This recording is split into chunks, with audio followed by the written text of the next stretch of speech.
Assalamualaikum everyone! How are you? Ayan, magagawa ako ng French fries. Ayan, patatas.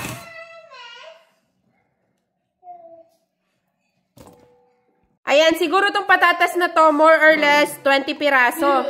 Ayan, isang puno yan, no? Tingnan nyo. Pakukuluan ko muna siya. Ayan, nakulo na siya. Pakukuluin lang natin siya ng isa at tapos ihahango na. At papalamigin at saka prituhin.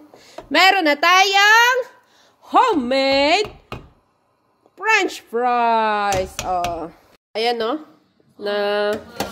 Nausok talaga siya kasi kakakulo lang eh. Kasi kailangan natin yan palamigin. Ayan, eto na pala yung coconut oil. No, ayan, no? Ay, ang nanigas na eh, kaya ang hirap ayan o. Ipapaano ko na siya. Ayan. Aba, si Apia here. Moments of truth. Lutuin na natin ang ating French fries. Ayan na ha. Ayan, coconut oil po ang gamit ko dyan na. Coconut oil na pamprito. Oh. Coconut oil. Healthy living tayo. Ano? Ayan na ang ating French fries. Luto na siya. Kailangan ng iahon. O, lalagyan natin ng salt. Dahil ang aking mga alagad ready na. O, ayan. Wala tayong special na nilalagay. Kundi salt lang. Ano. Tapos bubudbudan natin ng konting paminta. O, diba? Bonggacious ang lasa. Ay, talaga naman. O, tikmi. Tikmi kung second batch. Tingnan nyo, oh. Ang ganda na ng kulay. O, diba?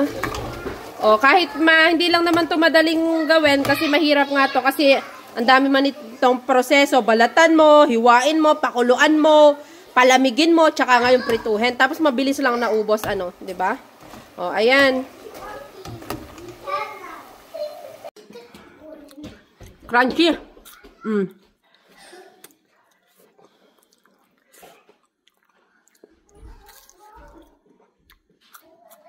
Sarap.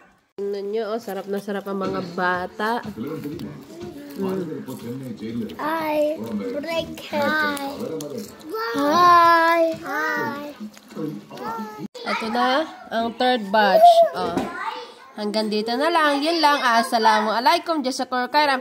Sipagan mo para hindi ka mainggit sa iba na sila ang nakakatanggap ng biyaya. Kaya sipagan mo rin. Yun lang. Huwag kang fake engagement. Yun lang. Assalamualaikum. Jazakallahu khairan. Bye.